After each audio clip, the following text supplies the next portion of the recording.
Wahyu. Oke teman-teman, Assalamualaikum warahmatullahi wabarakatuh. Waalaikumsalam warahmatullahi wabarakatuh. Pagi ini kami akan melanjutkan materi dari kelompok 1 sama temanya yaitu Pancasila dalam kajian sejarah bangsa Indonesia. Tapi kami era Orde Baru dan era Reformasi. Tadi gitu kan. Kok tadi itu lagi mana tuh?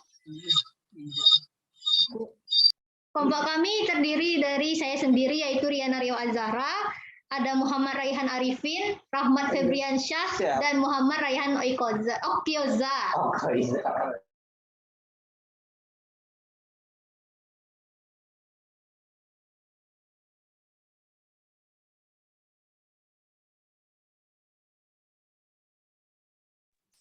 Oke, sebelumnya saya menjelaskan dulu apa itu Pancasila.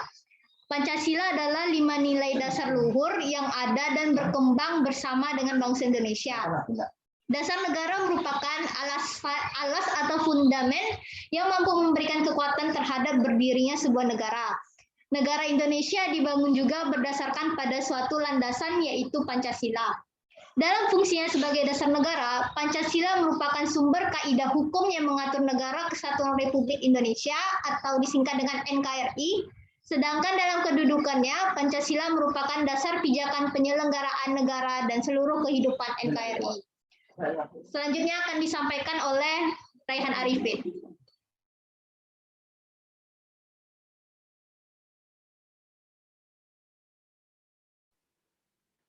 Selanjutnya, bagaimana Pancasila dalam Orde Baru?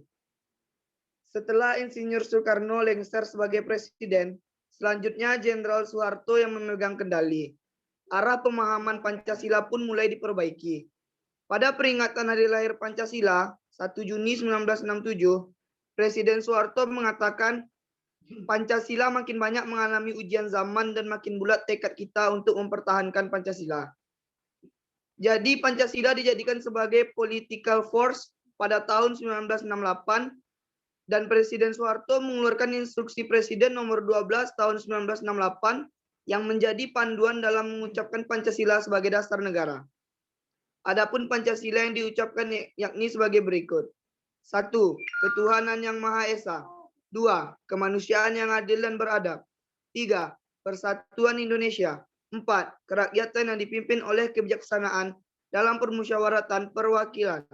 5. Keadilan yang sosial bagi seluruh rakyat Indonesia. Instruksi ini mulai berlaku pada tanggal 13 April 1968 yang kemudian pada tanggal 22 Maret 1978 ditetapkan dalam TAP MPR nomor 2 MPR 1978 tentang pedoman penghayatan dan pengamalan Pancasila atau Eka Prasetya Pancakarsa. Adapun nilai dan norma-norma yang terkandung dalam pedoman penghayatan dan pengamalan Pancasila berdasarkan ketetapan tersebut menjadi 36 butir. Nilai-nilai Pancasila yang terdiri atas 36 butir tersebut disarikan atau dijabarkan kembali pada BP 7 Pusat pada tahun 1994 menjadi 45 butir. Sumber hukum dan tata urutan peraturan perundang-undangan di negara Indonesia diatur dalam ketetapan MPRS nomor 20 MPRS 1966. Ketika itu Indonesia sebagian golongan Islam menolak reinforcing oleh pemerintah dengan menyatakan bahwa pemerintah akan mengamankan Pancasila. Kemarahan pemerintah pun tidak dapat dibendung sehingga Presiden Soeharto bicara keras pada Rapim ABRI di Pekanbaru 27 Maret 1980. Beliau mengatakan bahwa Orba tidak akan mengubah Pancasila dan UUD 1945, malah diperkuat sebagai komparatif ideologi. Selanjutnya pada bulan Agustus 1982, pemerintah Orde Baru menjalankan asas tunggal, yakni pengakuan terhadap Pancasila sebagai asas tunggal, bahwa setiap partai politik harus mengakui Pancasila sebagai pemersatu bangsa. Pancasila yang seharusnya sebagai nilai dasar moral etik bagi negara, justru menjadi alat legitimasi politik. Dengan semakin terbukanya informasi dunia, pada akhirnya pengaruh luar masuk Indonesia pada akhir 1990-an yang secara tidak langsung mengancam aplikasi Pancasila yang dilakukan pemerintah. Begitu juga dengan demokrasi yang mulai mengkritik praktek pemerintahan Orba yang tidak transparan, otoriter, represif, korup, dan manipulasi politik. Puncak dari keadaan tersebut ditandai dengan hancurnya ekonomi nasional. Meski demikian, kondisi ini bertahan sampai dengan lengsernya Soeharto pada 21 Mei 1998. Selanjutnya disampaikan oleh Rahmat Febriansyah.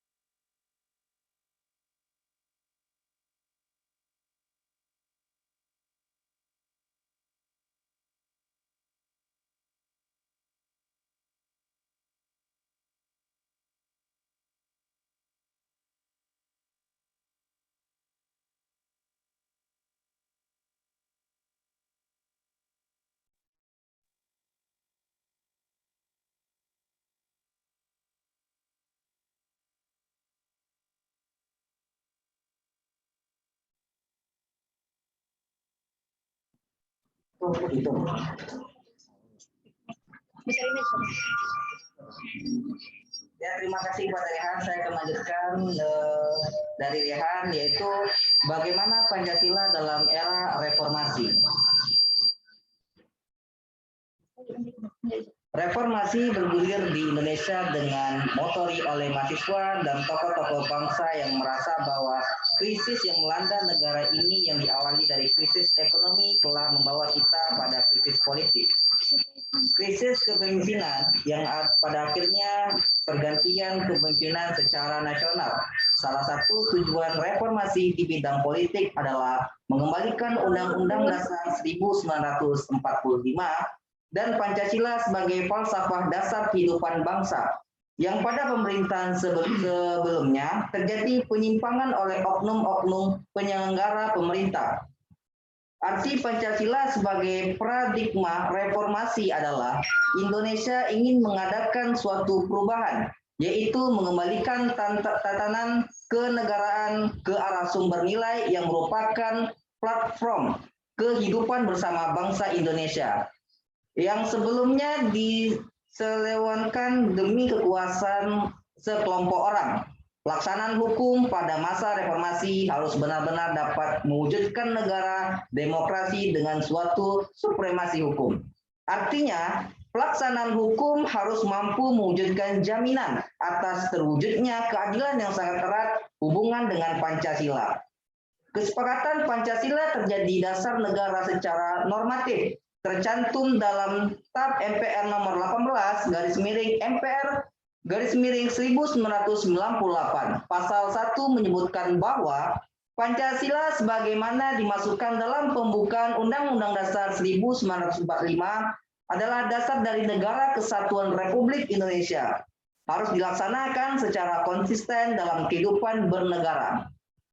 Selain kesepakatan Pancasila sebagai dasar negara, Pancasila pun menjadi sumber hukum yang ditetapkan dalam ketetapan MPR nomor 3/MPR/2000 pasal 1 ayat 3 yang menyebutkan bahwa sumber hukum dasar nasional Indonesia adalah Pancasila yang tertulis di pembukaan Undang-Undang Dasar 1945 batang tubuh UUD 1945.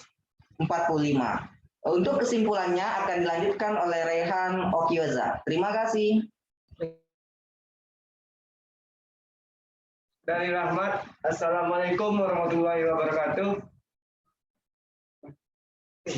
Waalaikumsalam warahmatullahi wabarakatuh.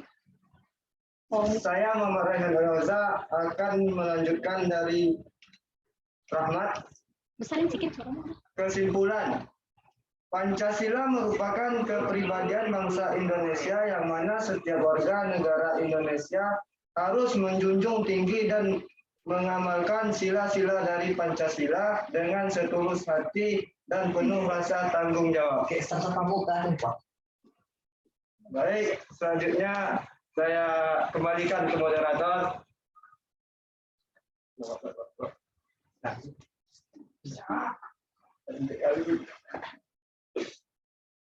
Kan enak, Kak? Baiklah, itu saja yang dapat kami sampaikan dari kelompok 2. Bila ada pertanyaan seperti yang sudah disampaikan tadi, langsung saja dikirim ke grup WA. Sekian dari kelompok kami. Terima kasih. Wassalamualaikum warahmatullahi wabarakatuh.